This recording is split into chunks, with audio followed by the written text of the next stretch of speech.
E, mais uma vez, o presidente Jair Bolsonaro tentou associar a sua visita à Rússia com a desmobilização de tropas russas na fronteira com a Ucrânia, fruto de tensão internacional nos últimos dias. No mundo real, no entanto, acabou tendo de usar máscara, que ele tanto se nega a usar no Brasil, e homenagear os soldados comunistas mortos na Segunda Guerra Mundial.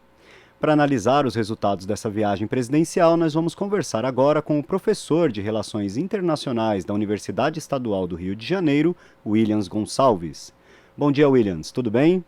Bom dia.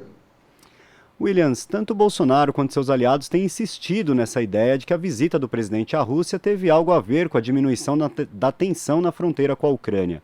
Inclusive, o próprio presidente vem insistindo nisso em postagem nas redes sociais e até em entrevista coletiva. Esse tipo de comportamento pode trazer alguma consequência ao Brasil no cenário internacional? É aceitável que o Bolsonaro utilize suas relações internacionais para agradar a sua base eleitoral?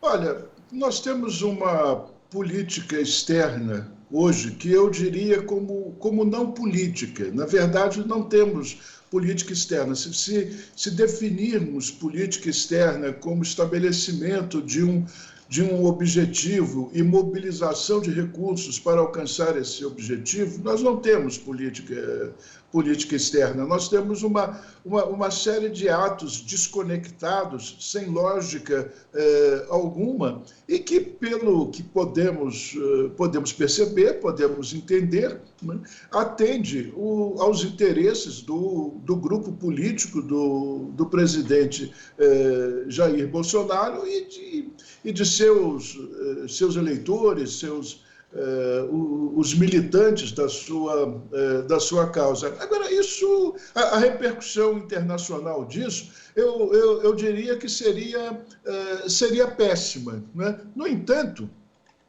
como o Brasil está colocado numa posição completamente irrelevante no sistema internacional, eu acho que o impacto disso será mínimo, apenas reforçará, né, a imagem de um chefe de Estado ridículo, nada mais que isso.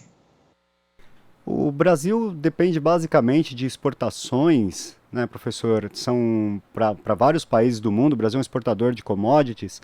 E esse posicionamento do presidente Bolsonaro não pode prejudicar o comércio brasileiro em algum momento? Isso não é uma consequência possível?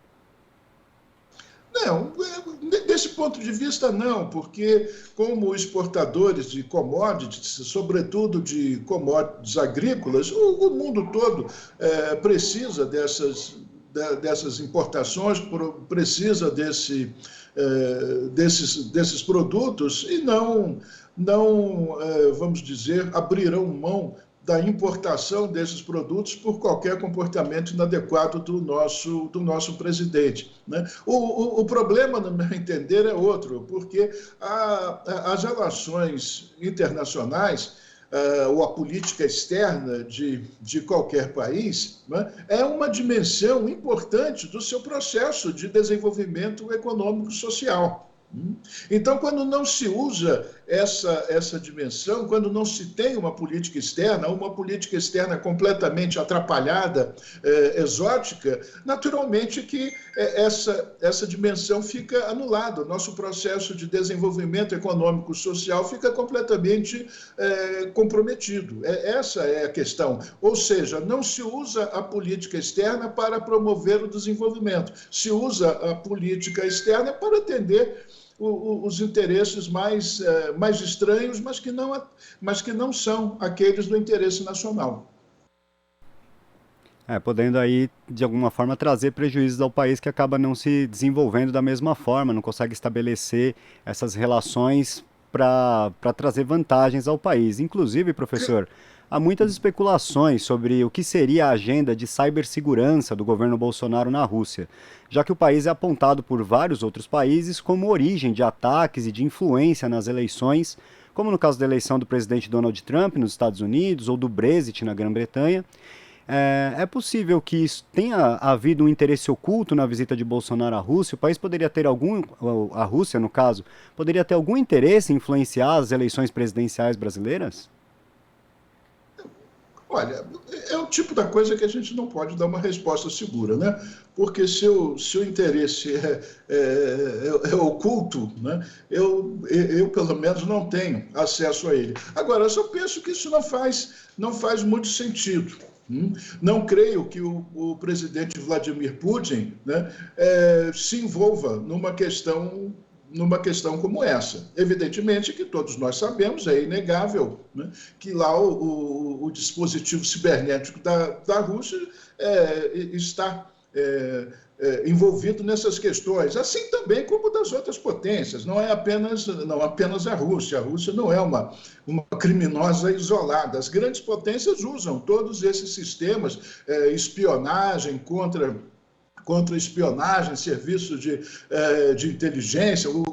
Os Estados Unidos espionaram a Alemanha, espionaram o Brasil, espionaram a presidente Dilma Rousseff, a Petrobras. Então, isso é amplamente usado pelas grandes potências. Agora, eu não acredito que o presidente Vladimir Putin pessoalmente se envolva numa questão como essa. E nós temos que entender o seguinte: em outras circunstâncias, né, essa visita, essa relação com a Rússia, ela seria interpretada de uma maneira perfeitamente lógica e racional, porque, afinal de contas, o Brasil foi um fundador do BRICS. Né? E o BRICS é uma aliança importante do Brasil com a Rússia, com a China, com a Índia e a África do Sul, né? Com um projeto internacional muito, muito importante, muito significativo de mudar a ordem internacional e criar uma ordem internacional favorável ao desenvolvimento dos países mais pobres, mais atrasados. Né? Quer dizer, a contradição do governo Bolsonaro, a sua falta de política externa, é porque, ao mesmo tempo em que praticamente rompe com o BRICS, né, vai querer ganhar prestígio com Vladimir Putin. É uma coisa que não faz sentido, é uma coisa que não tem nexo, é tudo muito solto, não há racionalidade. Né? Como o senhor apontou agora, o Brasil teve um distanciamento dos BRICS, né? Pouco hoje se fala do grupo, né? O Brasil não tem mais um protagonismo nesse sentido. Mas qual que é a situação desse grupo hoje? Como que eles estão se desenvolvendo? Os outros países aí acabaram se destacando do Brasil e tem uma situação melhor hoje? A questão do BRICS é interessante, porque, como eu acabei de dizer, né, o grupo se forma com uma plataforma política, a plataforma de mudar a ordem internacional, criar um ambiente de paz e favorável ao desenvolvimento econômico dos países periféricos. É isso era esse o projeto. Né? Tanto assim que foi criado o Banco do BRICS e foi criado o Fundo, né, de Assistência aos países ligados ao BRICS. Duas instituições que concorriam abertamente ou até mesmo se opunham, né, ao FMI e ao Banco Mundial. Né, que são controlados pelos países ricos, pelos Estados Unidos e pelos europeus. Então, o BRICS propunha uma nova ordem internacional favorável aos países em desenvolvimento. Era essa coisa. Né? Agora, com o passar do tempo, algumas afinidades foram sendo descobertas e iniciou-se um processo de intensificação das relações bilaterais entre os países que compõem o BRICS. E também um envolvimento da sociedade civil, como a cooperação entre as universidades, maior comunicação entre artistas, tudo isso aconteceu. Né? Agora, evidentemente que isso não se faz em paz sem oposição. Né? Os Estados Unidos, que entendiam o BRICS como uma coligação contra si, tudo fez para prejudicar o andamento do BRICS. E aí vieram aquelas ações do Estado profundo, o que se chama de guerra híbrida, né? E aqui no Brasil isso funcionou perfeitamente. Nós tivemos o impeachment da presidente Dilma, e com o seu sucessor, Michel Temer, já houve um afastamento. E esse afastamento do BRICS ele se consumou, né, com o governo Jair Bolsonaro, uma vez que o governo Jair Bolsonaro era um governo defensor do status quo na sua versão mais reacionária, na sua versão mais conservadora e mais reacionária. Portanto, a visão desse governo era incompatível com a visão original do BRICS. E não foi só isso, né? Quer dizer, o país se afastou dos órgãos multilaterais, passou a defender causas estranhas, não é? Meteu os pés por toda a arquitetura integracionista da América Latina e da América do Sul, a começar pelo Mercosul, né? Então, quer dizer, e coisa parecida, né? Coisa parecida aconteceu na África do Sul. Um processo parecido que começou, como aqui, com combate à corrupção e que desmantelou o governo sul-africano. E na Índia, né, também há a ascensão de um governo conservador, né, não tão destrutivo como o nosso e da África do Sul, mas o conservadorismo na Índia serviu para a Índia se aproximar dos Estados Unidos e se afastar da China e da Rússia, seus incômodos vizinhos, né? Então, o BRICS se enfraqueceu, ao mesmo tempo que a China se fortaleceu, né? Então, o que resta do BRICS, podemos dizer assim, é uma sólida aliança da Rússia com a China que mantém os seus propósitos iniciais, né? Por isso, volto a insistir nessa questão, por isso a viagem do presidente Jair Bolsonaro à Rússia e tentar extrair vantagens dessa viagem com essas fake news aí pouco inspiradas, né? É uma coisa que não faz o menor sentido, né? O Brasil aceitou o convite de ser aliado extra-OTAN.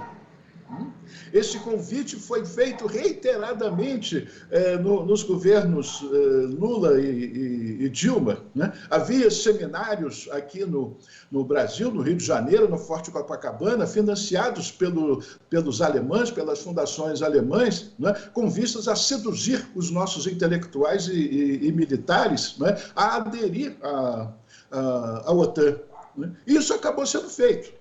Os governos do Lula e Dilma resistiram a isso, não aceitavam de forma alguma isso, porque tinham outros projetos e a outra visão das relações internacionais, e o governo Jair Bolsonaro aceitou. Então, ao mesmo tempo que ele é um aliado extra-OTAN, ele vai à Rússia, ao se afastar do BRICS, defender o Putin contra a OTAN. Quer dizer, é inútil buscar uma racionalidade nisso, né? Correto, professor. E afinal, então, o senhor já colocou aí os apontamentos dessa questão de que da falta de sentido dessa política externa, mas que saldo que o senhor avalia que essa visita do Bolsonaro à Rússia teve? Tanto na relação com a comunidade internacional, quanto a tentativa dele de fortalecer a sua imagem aqui no Brasil? Olha, eu volto à minha ideia original. Quer dizer, do ponto de vista internacional, é absolutamente irrelevante, né?